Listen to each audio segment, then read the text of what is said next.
The Origin and Destiny of Humanness by Herman C. Wheatgen.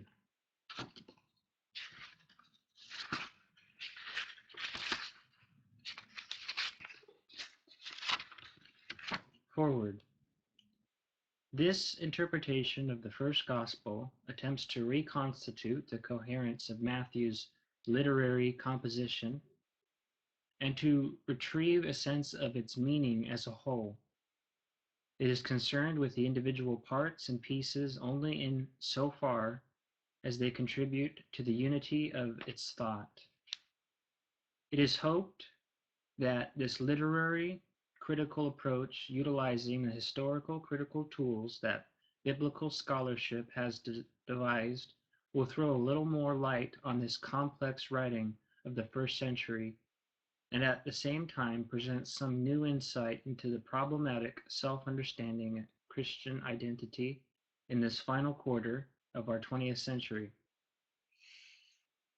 Although this book has been rewritten and revised many times during the past 10 years, it was begun on a sabbatical leave in Tübingen, Germany, late in 1965.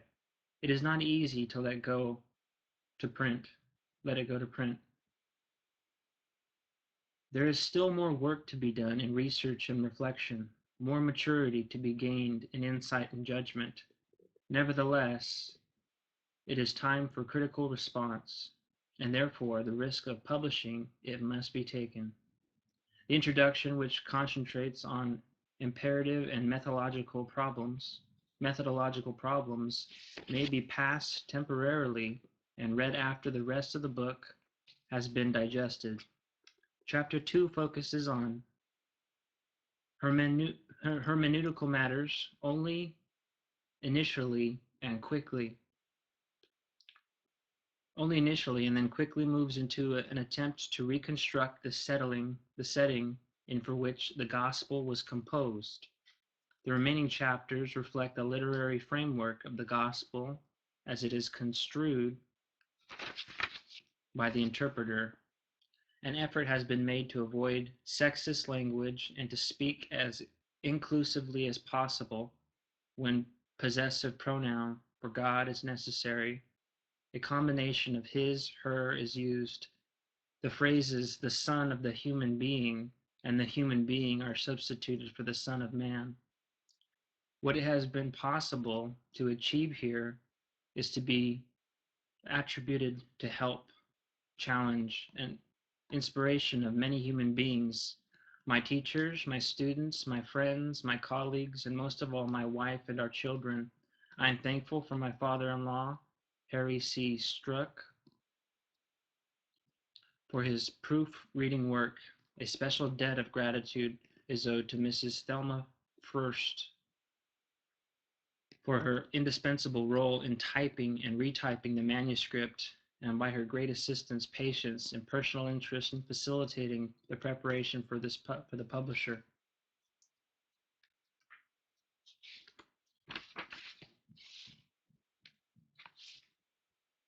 And then into the tasteless heap of gold and marble he came, light and clothed in an aura, emphatically human, deliberately provincial,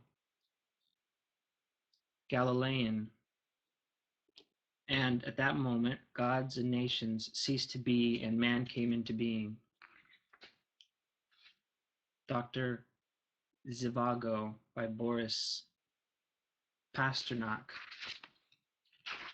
Chapter 1, Introduction.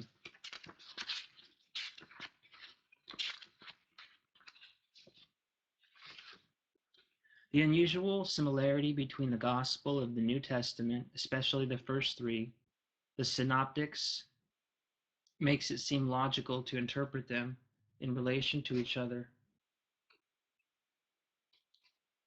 Likeness or resemblance provides a point of departure for understanding, while the singular or the individual, since it cannot be assigned to any class and therefore be grasped in terms of something else, appears to be ineffable. The Gospel, according to Matthew, therefore, is generally interpreted in relation to the writings most like it, namely Mark and Luke. The circular movement of proceeding from the particular to the general and from the general back to the particular contributes to the knowledge of the both. The individual gospel and the class of texts with which it is identified, the synopsis. For generations, this has been, and indeed continues to be, the logic by which biblical scholarship, has endeavored to comprehend these ancient writings and to explain their verbal meaning as accurately as lucidly as possible. The most endless flow of monographs and articles, especially since the turn in the century, discloses a rather broad spectrum of methodological approaches and correspondingly a wide diversity of conclusions. Much progress has been made, and each new study has contributed to increased insight, further direction, additional clues, supplementary slants, and emphasis.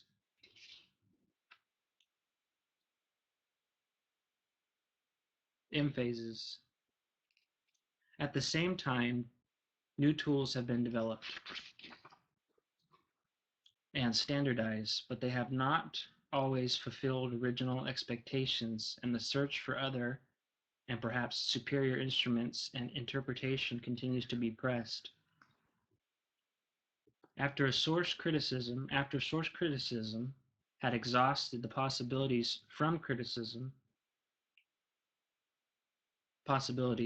form criticism tended to be the prevailing method for several decades.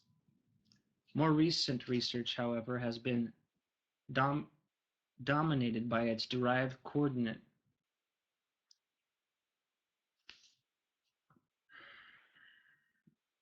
Reaction criticism. The two are often considered to be beginning and the end of the gospel study, while the former investigates the origin and history of the individual traditions. The latter concentrates a scientific analysis on their final compilation. Because of this interconnection, reaction criticism, at first at least, labored under the same presupposition of its precursor.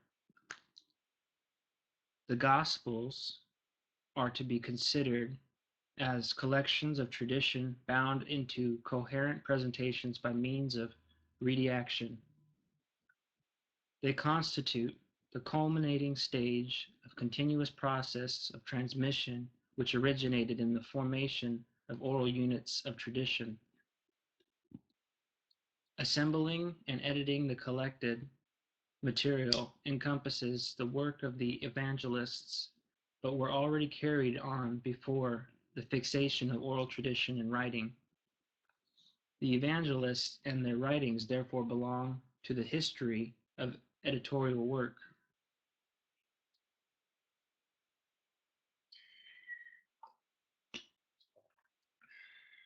During the 50s, however, when reaction criticism began to flourish, the role of evangelists as interpreters rather than mere editors was more generally acknowledged and emphasized.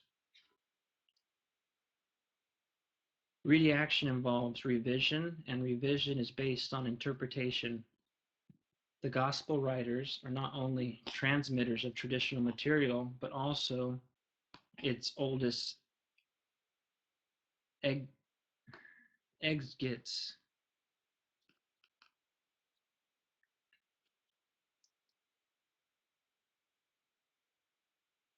Exegetes.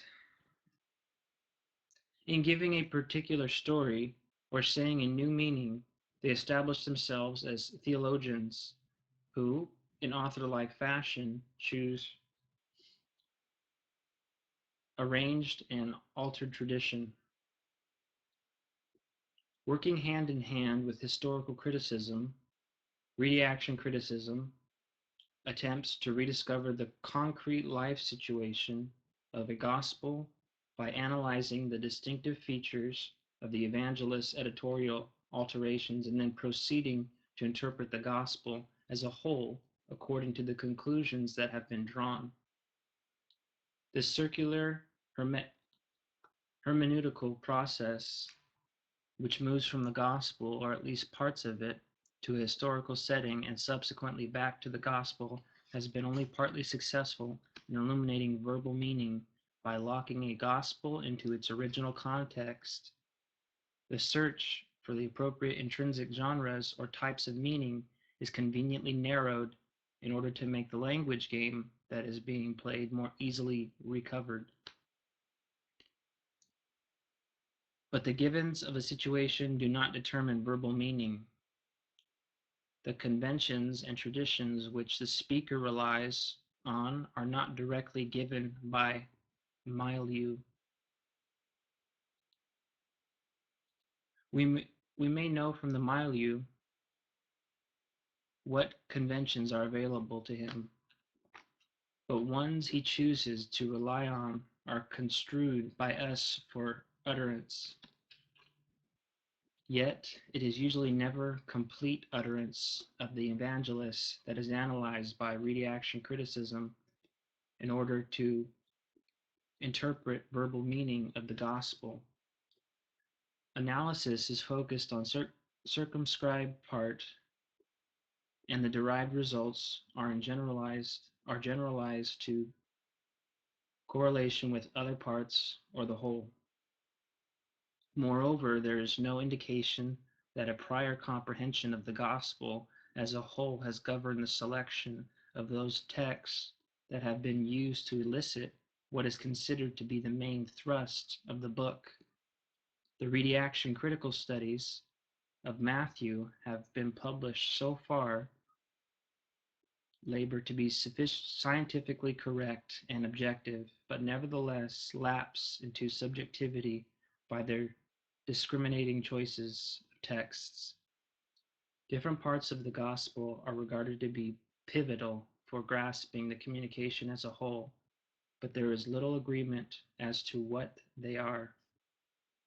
The problem is compounded by another deficit of reaction criticism, the differentiation between tradition and reaction, and the subsequent concentration on the latter because it is regarded to be determinative of the evangelist's generic conceptions. Certainly, this material, the sum total of the editorial changes in the body of tradition that has been adopted, should reveal the distinctive language game that is being played, especially if it can be locked into a concrete historical situation. In the process, however, a large part of the gospel is ignored. Tradition, that material which has been taken over without revision, is either dismissed as having no bearing on the final reaction or explained away as belonging to a previous stage of tradition. But does not all tradition which the evangelist utilized stand under his editorial work, that which he does not alter as well as that which he revised? Does the absence of alteration in particular texts automatically imply faithfulness to tradition? Must it not also be attributed to the evangelist's reaction?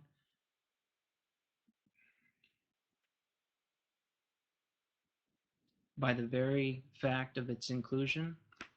Matthew has chosen to adopt certain materials unchanged. That does not presuppose that he is construing the verbal meaning of his source traditionally or according to its original intention.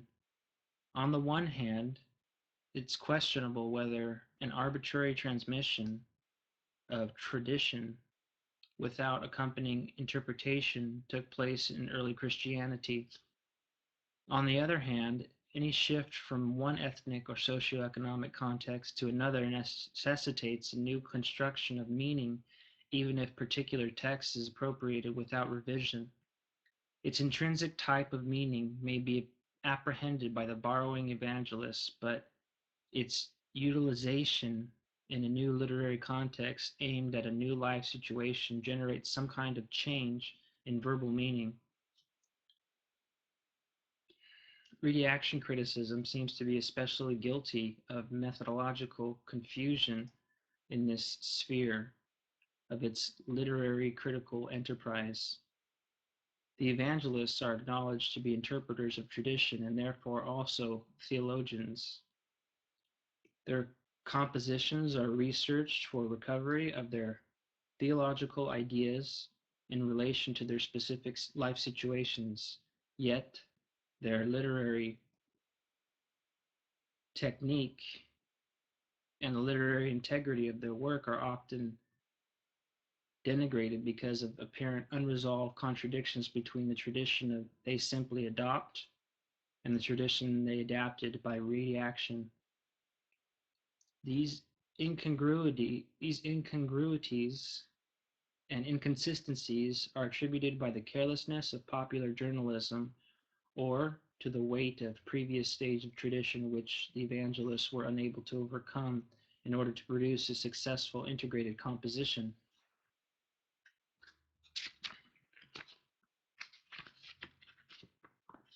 To what extent, therefore, authorship may be attributed to them is not clear. Not all redaction criticism employ the term. Some appear to want to restrict the concept of redactor to the role of interpreter. Others express a willingness to regard the evangelists as authors, but in a limited sense as exegetes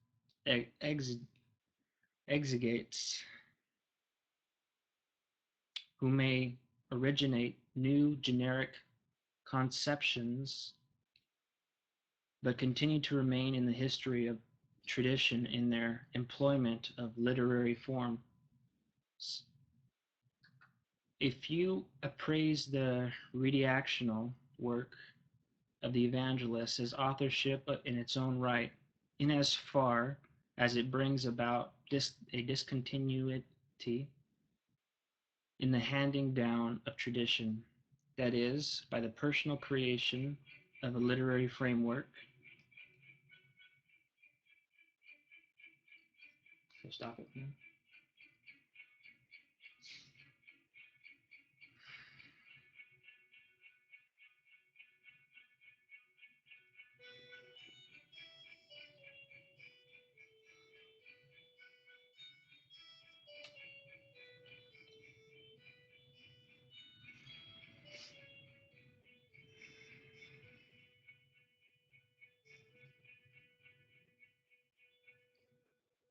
That is, by the personal creation of a literary framework and by the personal selection, formulation, and unification of an anonymous tradition, a new, unprecedented, and individualistically constructed type of composition called gospel came into existence.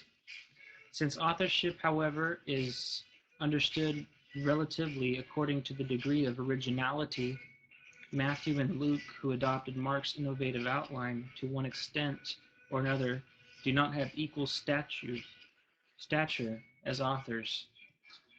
But is this valid criticism?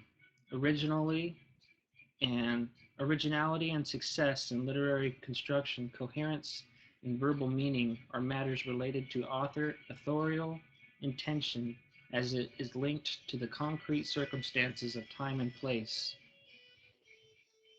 Redaction criticism, which concerns itself with both interpretation and literary criticism, often confuses the two. While the former is aimed at understanding and explanation, the latter endeavors to make judgments on all the features that are involved in gospel writing. Authorial will, as it is expressed in literary design and purpose, the use and integration of tradition and the lucidity of verbal meaning. A critical assessment of these things is not based simply on a comparison of similar texts, such as the Synoptic Gospels, but also on a contrast between an evangelist's accomplishment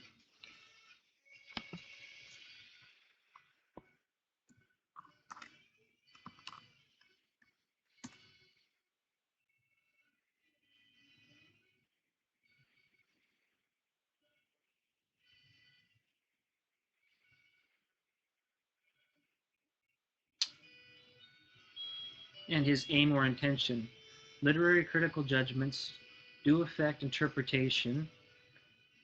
A premature denigration of an evangelist's work frustrates the recognition of the generic conceptions that have been used to convey verbal meaning, a lack of integration, unresolved inconsistencies,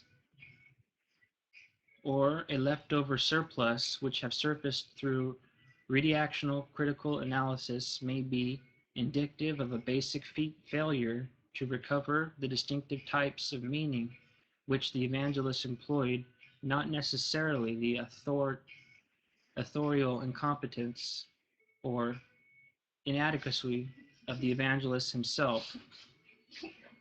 Redaction criticism, by its accustomed choice, is specific parts of over against other parts, or by the separation of redaction from tradition, loses or at least is in danger of losing the comprehensive utility of a gospel composition which embraces all of its parts and particulars. For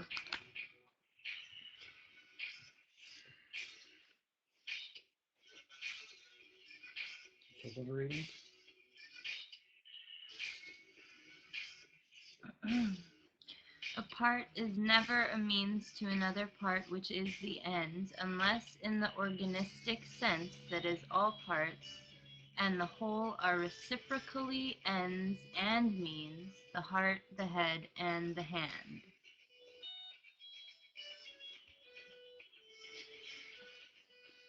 this is another hermeneutical circle. An idea of the whole text is derived from a part may control the interpretation of a text in all of its individual parts.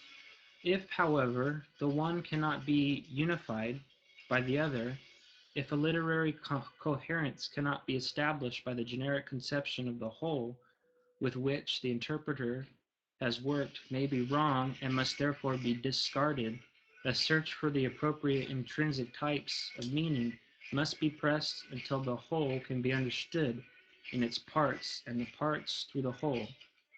Only when integrity cannot be reconstituted will it be valid to make a critical judgment about the evangelist's authorial capabilities and the literary critical character of his composition. The establishment of coherence or integrity, on the other hand, is also a reasonable basis for measuring validity in interpretation. This is not simply elicited by a correct identification of types of meaning.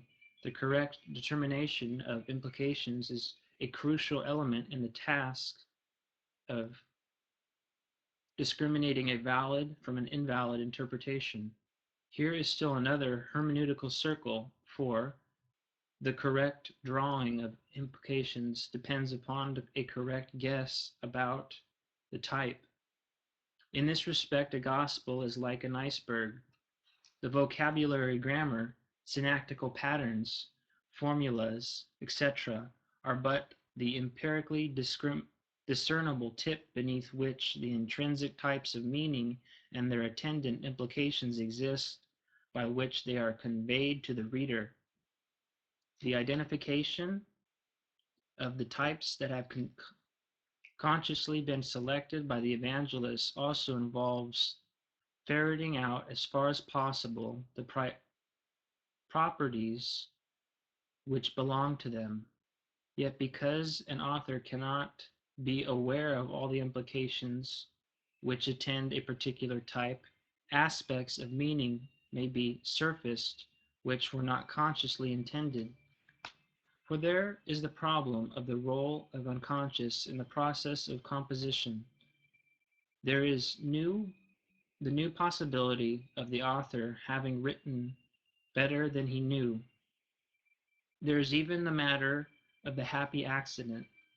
If these fall within the verbal meaning as a whole, if they are logical implications of the type that has been willed, they should not be considered illegitimate.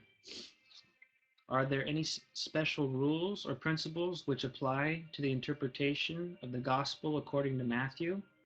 It occupies a unique position at the hand of the New Testament canon, and like the three writings which follow it, it is traditionally classified as a gospel. While the former resulted from the arbitrary choice of the second-century church leaders, and therefore contributes little to an understanding of the book, the other poses certain methodological ambiguities which both facilitate and hinder the task of interpretation. What does the literary classification gospel presuppose? To what extent is it applicable to Matthew's work? From criticism and reaction criticism, generally acknowledge the form of gospel to be essentially without analogy, the one unique literary product of New Testament Christianity. This acknowledgement, however, is often accompanied by a prejudicial evaluation of their literacy, of their literary quality, which is traceable to a criticism, form criticism, original judgment that the Gospels are unliterary writings which should not and cannot be compared with literary works. The composers are not only the smallest extent authors,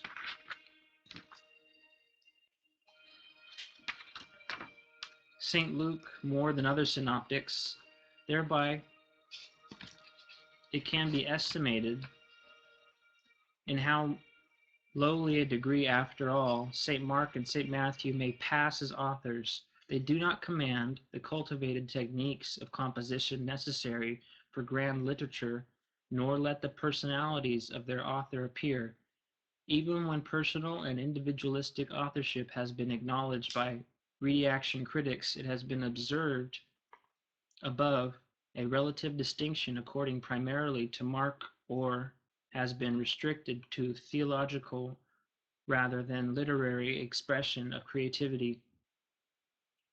What a gospel is and how it should be interpreted depend in part at least on whether such a literary type existed and was cultivated within the ancient church. Do four instances of formal literary similarity, as evident in the first four books of the New Testament, establish the historical existence of literary genius? Certain resemblances to the latter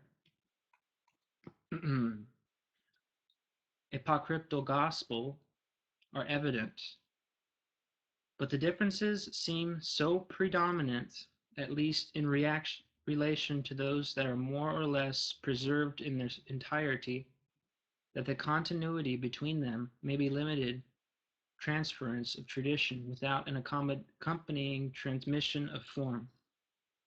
The four Gospels of the New Testament appear to stand alone in unparalleled distinctiveness as a group of Christian writings without antecedents, or successors, in contrast to the apocryphal Gospels. They share a corresponding account of Jesus' activity and teaching culminating in his death and resurrection. In all four, John the Baptist serves as an essential preliminary figure to the person and work of Jesus. Nevertheless, while the significant resemblance may confirm the historical existence of a unique literary form, which, although short-lived, was innovated by its oldest representative, Mark. The Gospel as a literary type is at best a heuristic device. Heuristic device by which new intrinsic types of meaning may be investigated and recognized.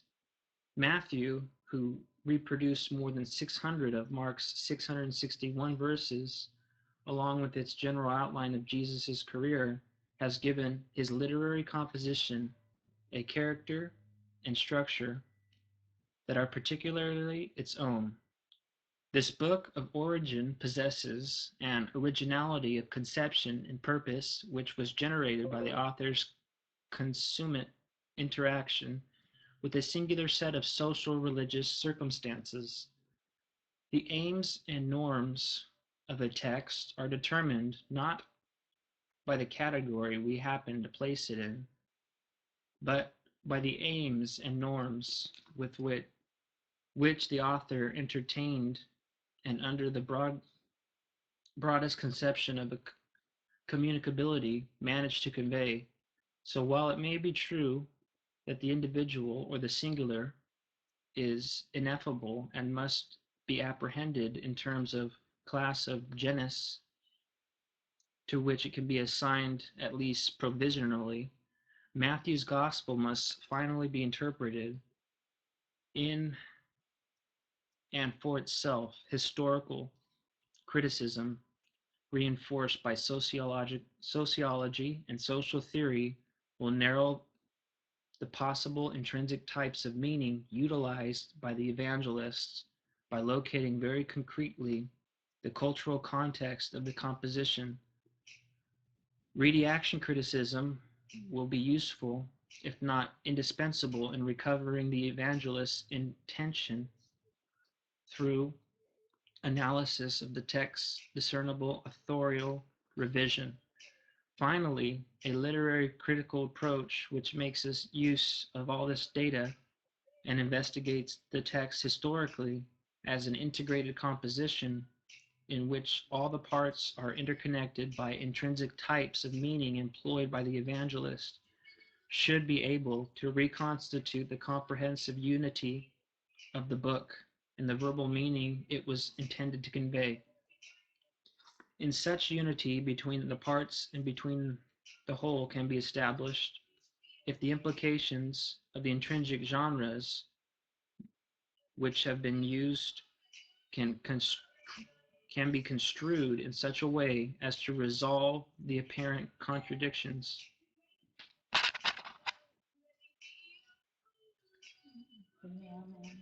and to demonstrate a literary as well as theological coherence. Perhaps a convincing degree of validity in interpretation will have been achieved.